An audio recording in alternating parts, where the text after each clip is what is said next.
Intéressant ça. Donc après, je mets ça sur le blog et tout ça. C'est parti. Donc, on disait que par rapport à comment faire pour ces 2 heures pour répondre à la question philosophique là, on disait que tout est permis en un sens, qu'il n'y a pas un cadre fixe et le plus difficile est de se le fixer soi-même. Donc, en un sens, mais c'est encore plus difficile que quand on dit « Ah, c'est cette case qu'il faut cocher, ok, je coche. » Non, le plus difficile, c'est de poser soi-même son cadre. Donc, toutes les fantaisies, comme vous l'avez vous-même vécu, expérimenté pour le doctorat, donc des exercices très semblables, la grande difficulté, c'est donc de poser son cadre et non pas du tout de chercher l'originalité, pas du tout. La plupart du temps, vous aurez remarqué, chaque fois qu'on veut être original, on fait la même chose que 10 personnes, voire 10 000 personnes. Non, c'est ressentir le besoin de dire quelque chose dans le fond, le contenu. Et ce qui est merveilleux, c'est de trouver la forme qui convient le mieux au fond. Ici, je propose quelque chose qui n'est pas très décoiffant. C'est de se servir du pronom « je » tout au long du devoir.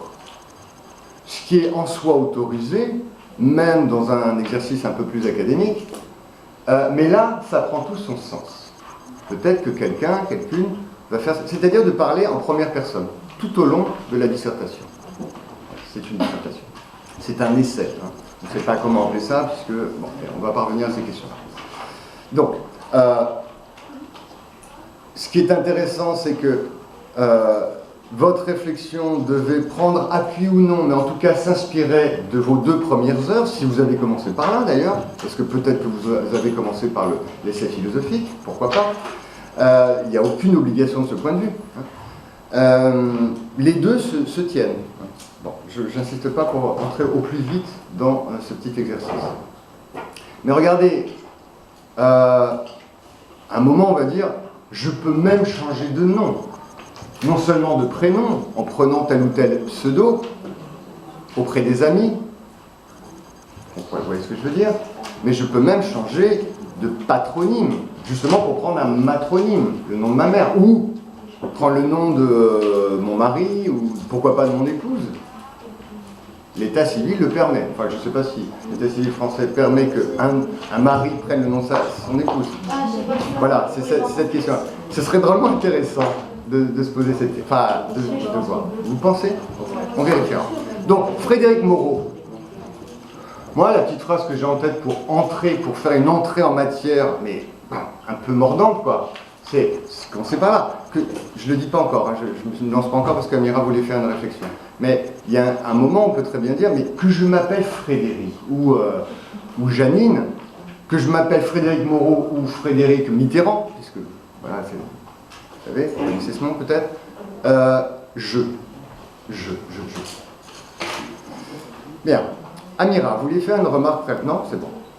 Alors, dernier préalable, quel est l'intérêt de dire je tout au long, enfin de marquer le je tout au long de ces 4 heures d'épreuve, résumé là aux 2 dernières heures, supposons, pour l'exercice philosophique?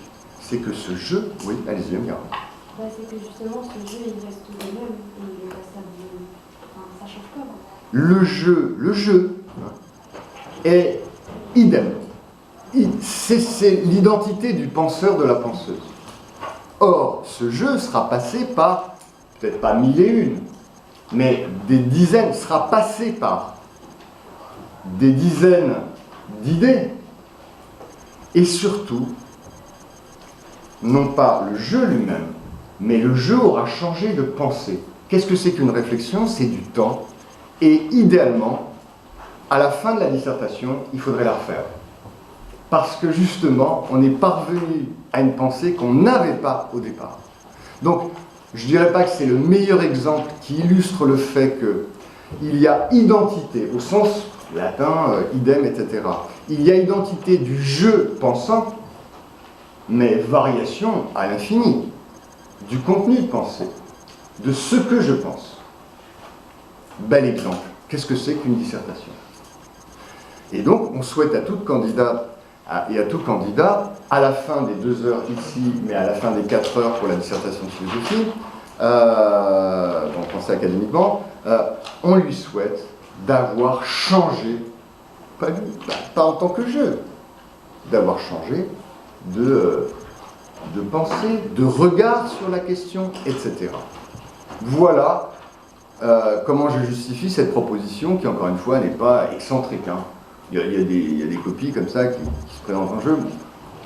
C'est pas jeu seulement, justement, mais nous, correcteurs, correctrices, on déconseillerait de dire constamment jeu dans une dissertation de philo. Sauf que là, c'est l'enjeu.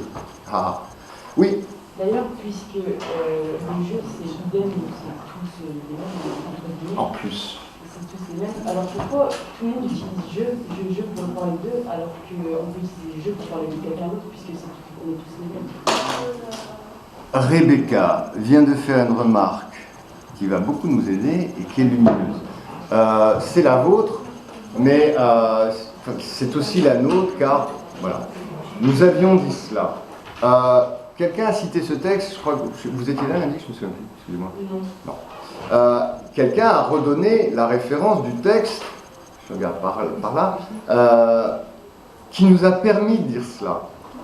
Quiconque, dans les premiers temps de son existence, dit je, se dit je, c'est moi. C'est pas un souci, justement, c'est ça qui est beau. Mais dès que enfin je te donne la parole, quel mot va sortir? Je. Ah, je crois que c'était moi, je. Oui, mais. Donc, quelle est la référence du texte qui nous a permis de dire, mais en fait, quand on. Bon, c'est pas que je vous aide, on est en train de répondre.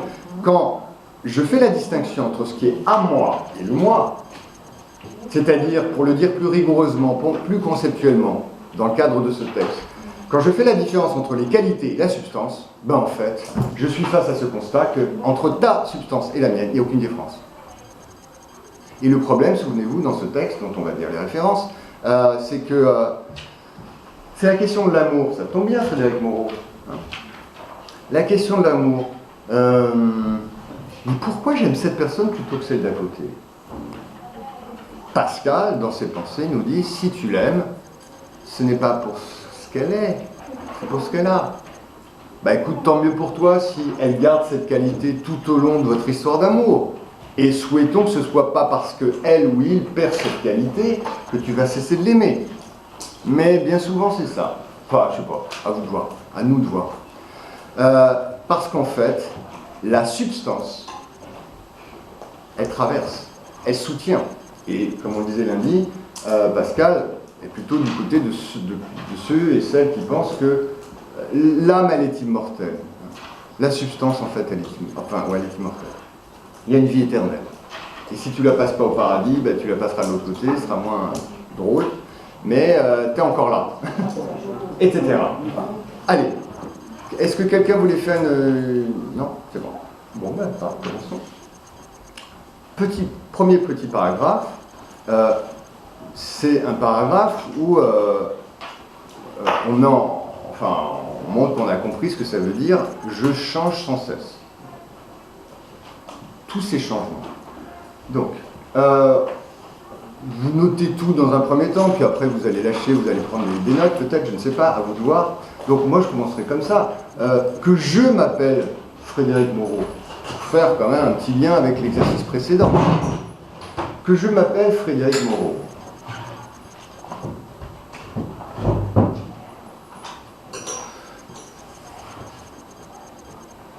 Ou un autre, vous voyez, pour montrer tout de suite, sans en faire des tonnes, en disant « moi j'ai lu ceci ». Allez, quelle est votre référence qui vous aiderait, quelle est la référence peut-être que vous avez prise, qui a été votre fil conducteur, encore une fois. En fait, je pense tout à partir de ça. C'est mon pivot, quoi, mon point d'appui. Je ne vais pas constamment en parler, mais derrière tout ce que je dis, je pense à ça. Là encore, vous retrouvez une identité. Quelle est votre référence? Littéraire ou cinématographique, ou peu importe. sur laquelle vous vous êtes appuyé pour essayer de traiter cette grosse question. Il y en a plusieurs, monsieur, qui va... Nous sommes d'accord. Je ne vous demande pas s'il y en a une ou 12. Je vous demande quelle est la vôtre. Docteur Jekyll et... D'accord. Docteur Jekyll. Alors, ça c'est très intéressant. Parce que ça passe par les noms d'opposition. Comment s'appelle en fait ce type qui tantôt s'appelle Jekyll, tantôt s'appelle Hyde? Il faudrait lui donner un nom. C'est ça le problème.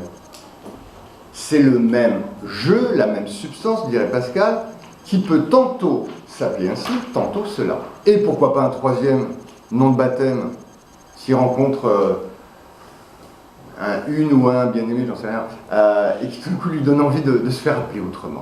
C'est quoi son petit nom quand il a un moment amoureux avec quelqu'un, Dr. Jekyll? Comment il se fait appeler? Chaton ou mon lapin? En tout cas, bon, que je m'appelle, on va peut-être pas donner celui-ci parce que vous voyez pourquoi, que je m'appelle Frédéric Moreau ou Dr. Jekyll ou Mr. Hyde, ça en fait deux déjà, et du coup on va être moins trouvé. L'enfance d'un siècle et Lucien. Comment s'appelle-t-il celui-ci? Lucien. Lucien, pas mal. Hélas, moi aussi, je n'ai qu'un nom masculin. Ce serait bien de trouver un nom féminin. Hein. Mais moi, je pensais... Alors vous, j'ai entendu, vous disiez Grégor Samsa, et c'est sans doute vous qui avez raison. Moi, j'ai fait mes études et on disait Grégoire. En quoi c'est un truc de traduction. Ça, c'est assez intéressant comme nom. C'est qui cet être? Ce n'est pas Grégoire Samsa. Ce n'est pas le cafard. C'est un être qui est dessous, qui peut être tantôt Grégoire Samsa, Grégor qui apparaît à sa sœur, à ses parents, etc., tantôt qui apparaît sous une carapace. C'est qui cet être qui fait le lien entre les deux apparitions? Donc cet exemple est particulièrement frappant. Et dans vos oraux, on a bien entendu que vous avez vous aussi frappé, il y a de quoi. Hein. Donc, que je m'appelle Frédéric Moreau ou Grégor Samsa, un nom, une héroïne féminine. Ouais. Comment s'appelle-t-elle? Mais le problème, c'est, vous voyez, son nom de protagoniste. Je pense qu'elle se... Moi, dans ce père, j'ai lu Annie, par exemple. Parce qu'elle reçoit des mots, enfin très peu, comme vous le savez, mais elle reçoit des lettres, des écrits à son nom, pas nécessairement de A dans votre livre, et S dans celui que j'ai lu. Oui? Il y a aussi Marinette qui devient Ladybug. Très bien, mais j'ai pas entendu. Marinette. Marinette? Qui devient Ladybug dans un dessin animé. Pourquoi pas? C'est une référence que tout le monde connaît sauf moi? Très bien. Ok, c'est parti. Vous avez une autre idée? Dans l'événement, le personnage principal s'appelle Anne et l'auteur s'appelle Annie. Elle a juste retiré le nom. Ah, dans l'événement. Vous l'avez lu aussi? On a regardé le film, mais ça me donne. Vous êtes allé au Frénon pour voir l'événement? Il est incroyable. Moi aussi, je l'ai vu. Incroyable, je suis d'accord avec vous. Ouais. Et effectivement, événement, intéressant quand même. Dans un livre, attention, là on a, vous voyez, on a dit un premier mot et les idées fusent. Entendez bien. Moi, ce que j'ai comme objectif dans cet essai, c'est d'aller où? Exactement l'idée qu'a dit Rebecca. Une fois que j'ai débarrassé mon jeu, ma substance, l'entité permanente de ses qualités, qu'est-ce que je constate? C'est qu'entre ma substance et ta substance, il n'y a pas de différence. Et il n'y a qu'un Dieu, dirait Pascal, qui peut toutes les aimer. Nous n'avons pas assez de place en nous. Bien. Et qu'est-ce qui... vous y avez peut-être pensé, peut-être pas. Mais quand on parle de... Vous voyez, je change sans cesse. Pas mal. Mais c'est des petits changements.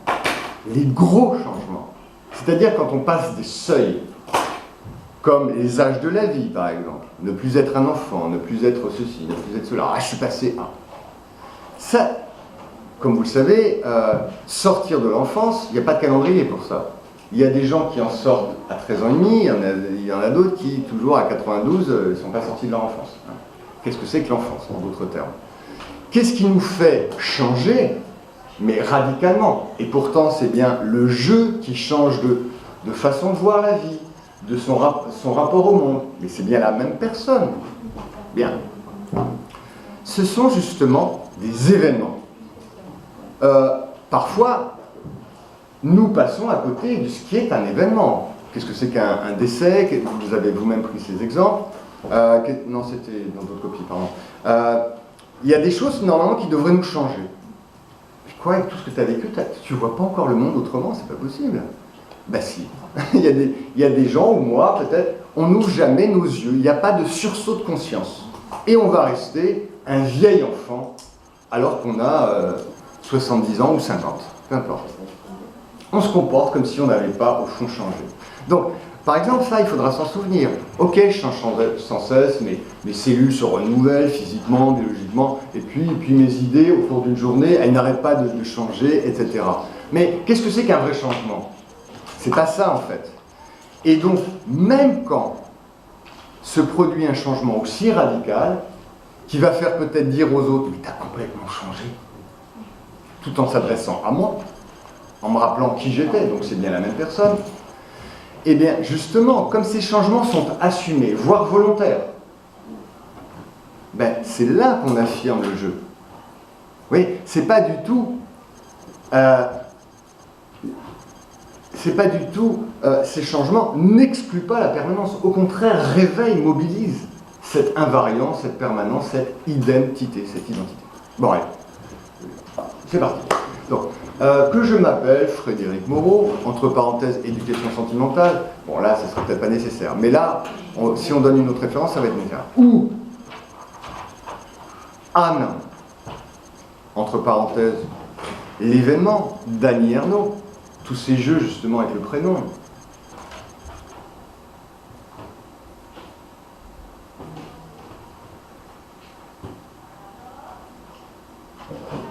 Il m'arrive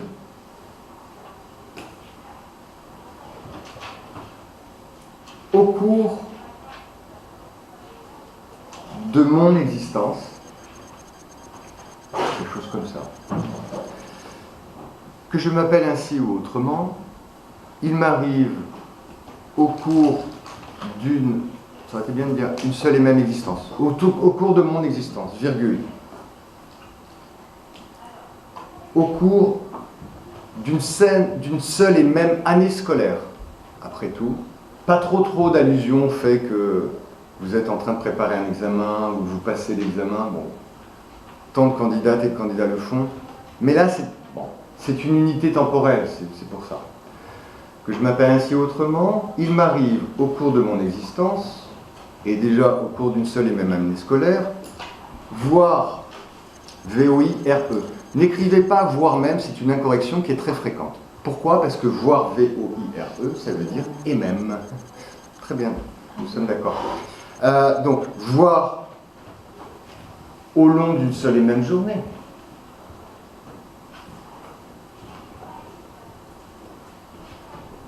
Un truc comme ça qui montre que, ouais, j'ai bien compris, je n'arrête pas de changer. Mais changer de quelque chose. Que je m'appelle ainsi ou autrement, il m'arrive au cours de mon existence, au cours d'une seule et même année scolaire, voire au cours d'une seule et même journée. Et puis bon, on a compris le raisonnement, mais on pourrait aller jusqu'à une seule heure de cours. À quoi aurez-vous pensé pendant 60 minutes, 55? Mais attends, plein de choses. Votre esprit, à un moment, est préoccupé par ceci, peut-être par le cours, souhaitons-le, peut-être par tout à fait autre chose. Puis après, vous revenez à votre idée. Ah oui, c'est le fil conducteur, normalement, d'une heure de cours. Mais combien de pensées, en tant que contenu de pensée, aurez-vous eu? Et pourtant, le jeu pensant, idem. Ça marche à chaque fois. Donc, il m'arrive quoi, au cours de ceci, au cours de cela? Qu'est-ce qu'on dit? De nombreux changements, c'est pas très. Une infinité de... Bon, c'est un peu trop... de si nombreux... événements, on va le garder pour plus tard. Il m'arrive de si nombreux... Allez, ok, on va faire la liste. De si nombreux changements, virgule... On va faire une gradation. Il y a des trucs qui marquent plus que d'autres. À quel mot penseriez-vous, Émilie? Évolution. Oui, d'accord. Alors, Il n'y a pas plusieurs évolutions, il y a une évolution. Donc si on prend le mot évolution, déjà on est dans l'unité, dans la permanence. Effectivement, le mot évolution le dit bien. Oui, d'accord, il y a des changements, mais il y a une évolution globale. Non, un mot pour dire, ah là c'est un changement, tu vas le sentir passer, ça va te changer de personnalité. Transformation, allez, pas mal. Bon, on fait la liste avant de les écrire pour essayer de faire la gradation. Changement, vous avez dit transformation. Expérience. Ça c'est ce qui cause le changement. Ce n'est pas le processus même du changement. Alors là, on va peut-être le garder pour la fin. C'est le... Modification. Pas mal aussi. Transformation, modification. Oui, allez, c'est pas... D'accord. Mise à jour. Ouah, ça fait peur. Mais c'est bien, on en rit ensemble. Mise à jour. Ouais. Bon. On va penser qu'une simplification, mais mutation. Mutation, ouais, c'est déjà un peu comme mise à jour. Mais c'est intéressant, c'est une nouvelle façon de parler. Bon, excusez-moi, il ne faut pas trop tarder pour ne pas perdre le fil. Justement, le fil, il n'y en a qu'un. Bouleversement, quelque chose comme ça. Bon, alors, il m'arrive toutes sortes de, ou de nombreux, changements, transformations, mutations. Mutation, c'est un peu biologico quelque chose. Puis ça fait tout de suite penser à notre ami SARS-CoV-2. Et c'est mutant. Donc, changement, transformation, modification, bouleversement, voire métamorphose. Enfin, voir, ça fait 2 fois, mais tant pis. Oui. Mathis ?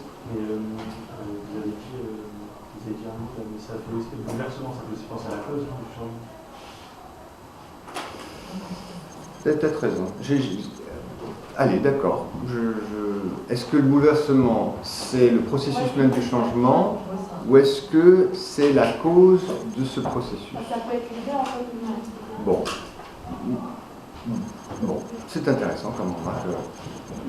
Mettez-le de l'autre côté, entre parenthèses, s'il vous plaît. Allez, je continue avec le jeu. Point. On ne va pas en faire des tonnes, on va développer ça plus tard. Mais on va déjà caler des mots. Je suis une personne. Je suis une personne. Et d'ailleurs, je est un pronom personnel. Je suis une personne, mais ça on va se le garder pour plus tard. Je suis une personne qui peut changer de personnalité.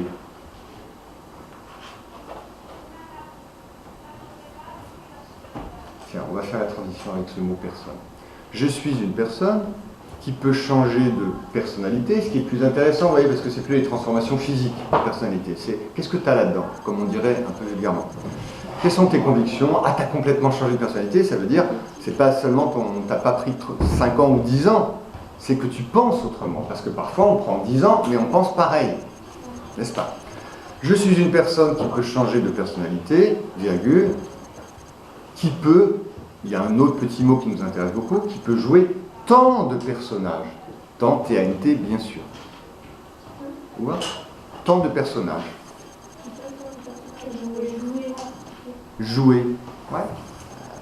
Théâtre par exemple, qui peut jouer tant de personnages. Alors justement, comme le mot personnage appelle un peu l'univers du théâtre, l'univers dramatique, on va filer la métaphore, en rappelant qu'il y a différentes scènes, la scène sociale. Nous l'avions fait remarquer ensemble. Je ne suis, au fond, au cours d'une journée, je ne peux même pas être le même ou la même. Pourquoi? Parce que j'ai des activités, des occupations, des obligations très différentes. Vous n'allez pas vous conduire avec votre petit frère, votre petite sœur, ou avec votre amoureux ou avec votre amoureuse, de la même façon que vous vous comportez avec un camarade de classe, sauf si c'est un amoureux ou une amoureuse, je ne sais pas. Mais même si c'est votre amoureux ou votre amoureuse, vous n'allez pas vous conduire sur cette scène-là, etc., etc. Amira, vous me faites comprendre que l'idée est évidente.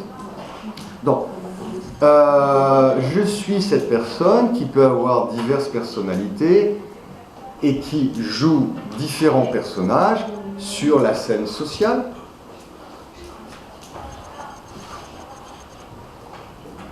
Et la scène sociale, c'est la salle des 10, la cour de récréation, et puis après le métro que vous prenez peut-être, etc.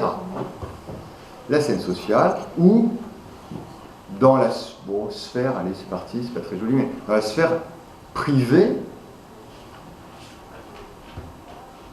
ou même, comme ça on ne dit pas voir, intime. Et on peut en rajouter une louche, mais il ne faut pas être trop long sur le premier paragraphe quand même. Mais pourquoi j'y pense? Parce que moment intime, moment d'intimité, c'est là que les petits noms sortent, que ce soit amoureux ou pas, hein, dans l'amitié. D'ailleurs, donc moi je terminerai ce premier alinéa en disant cela. D'ailleurs, même mon nom peut changer